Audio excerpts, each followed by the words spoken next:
Saturday's rally and counter-protests were about rival messages and rival political forces. They were also a test of Boston's tolerance for free speech. With some thoughts on the range and limitation of that speech is our guest, the Executive Director of the Lawyers Committee for Civil Rights and Economic Justice, Iván Espinoza-Madrigal. Thank you very much for being with us, Iván. Thank you for inviting me. First of all, talk about the events on Saturday, especially what you might have heard from people who had some worries about free speech. Well, leading up to the event, we were very concerned about what had transpired in Charlottesville. And that same Saturday last weekend, when things were erupting in Charlottesville and there was a significant amount of racial violence, and we had a lot of injuries, we had the death of one young woman, we started seeing the dissemination of a flyer concerning the Boston rally, and started receiving a lot of phone calls from community groups and community leaders who were concerned that this type of rally that happened in Charlottesville, that was unfolding in television screens before our eyes, was being similarly advertised for Boston. And so starting immediately after Charlottesville, at the Lawyers Committee, we did a lot of work with community groups to bring the public safety issues to the surface, right? To push the city to prepare for the rally, to push the Boston Police Department to have an emergency plan in place in the event that something like Charlottesville were to replicate here. And what we saw this Saturday here in Boston was 40,000 people come out in a peaceful, organized manner to stand against bigotry. And we still had an opportunity for the alt-right and their sympathizers to relay their message in the Boston Common. So they had an opportunity to speak. But at the same time, we had, and I believe appropriately so, a number of protocols in place to make sure that everyone who came out, regardless of what side of the aisle they're in, that they were able to do so safely, which is important after Charlottesville. Now, of course, to maintain this buffer zone, there is a very almost militarized police presence. What did you think about that? Well, it was a heavy police presence.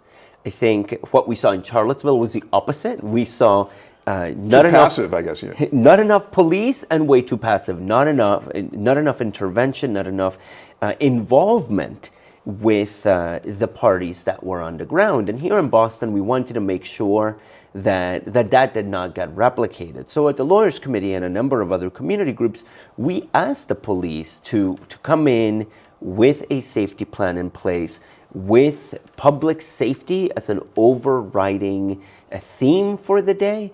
And so what we saw on the day, on the ground here in Boston, I think you're right, was heavy police presence. It was the buffer zone.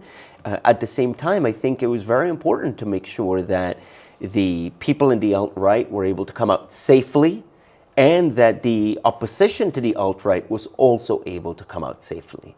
You have a right to speak, but you do not have a right to provoke violence. And that's really important, and we need to make sure that everyone in our community stays safe. This is BNN News, and we're talking with Iván Espinoza-Madrigal from the Lawyers Committee for Civil Rights and Economic Justice. Iván, one of the responses very quickly to the events on Saturday from another attorney who's concerned with free speech is that the so-called free speech organizers were bullied out of town by hooligans, and they didn't have a chance to adequately convey their message. What do you say to that? I don't think that's true. I think that the city of Boston, the Boston Police Department, and Bostonians were all very much, of course, aware of what had happened in Charlottesville. The sentiment here locally was also anti-bigotry, anti-racist, and at the same time, the alt-right was able to receive a space where they spoke safely. And that space, the permit had been approved by the city. Sure, it had conditions, but those same conditions were applied to the counter-protesters. And they were also provided with enough time to set up and to leave. The fact that they cut their own rally short it's not, I think, an indication of anything that the city did or that Bostonians as a general populace did. I think they had an opportunity to speak, and we saw that several dozen people showed up to that rally. I think it's safe to say that they were given a platform, and that just the intense amount of media attention leading up to the event created other opportunities for them to get their message across. So I'm not as concerned with that. I'm just happy that everyone who participated did so safely. We saw very, very low incidence of altercations and scuffles, very, very low level of arrests being made or people being detained. When you put it into context of 40,000 people, what we saw by and large was an extraordinarily safe rally and counter-protest. And I think that's a blueprint to be created in other cities. It's important to have that as a model, particularly because what we saw in Charlottesville is unacceptable. Talk about Charlottesville as part of a continuum here, because it didn't just happen out of nowhere. We've had several months, if not more than that, of this increasingly acrimonious polarization around the country. Right. What did Charlottesville do to that? I think Charlottesville was a really bad flare-up of some of the tension that you're mentioning that has been developing across the country since the election, the polarization of our communities. And it's really sad to see that in 2017 America, we are sitting at home and watching the news of people attacking each other over racial and religious differences. And it's really important, as you noted, that we don't just say Charlottesville happened in Virginia because that's the South and these tensions happen in the South. We could have easily had something like that happen in Boston if the proper protocols and safety measures hadn't been put into place and if the community hadn't organized appropriately. I think if Charlottesville, followed by Boston and a number of other cities, what we see is really a continuum of activities that are happening that can potentially lead to racial violence and tension. And it's important in the scope of that ongoing activity across the country that Boston stands out in showing that people can have differences, can come out to express those differences, but they can do so safely without resorting to violence, and they can do so in a way that still elevates the values that we as Americans hold important, which is values of diversity and tolerance. By the way, a lot of the commentators they invoke these terrible precedents in the past, and most often, Nazi Germany. But if you look to the past in countries that had to deal with this kind of thing before, what would you say is the most instructive? Well, I think it's been very powerful to see, for example, Holocaust survivors respond to the Charlottesville incident, particularly some of the chants that were extremely anti-Semitic. To see some of those responses, I hear you when you say it triggers in some members of our communities memories, for example, of what has happened in some countries in Europe in the past. In some ways, what I saw in Charlottesville was more the tension that we've been talking about being manifested, particularly in response to rapid demographic changes in the United States. I think the average person would be shocked to find out that 1 out of every 5 Bostonians is now Latino. 40% of the Boston public schools are Latino. 10% of Boston is Asian and growing.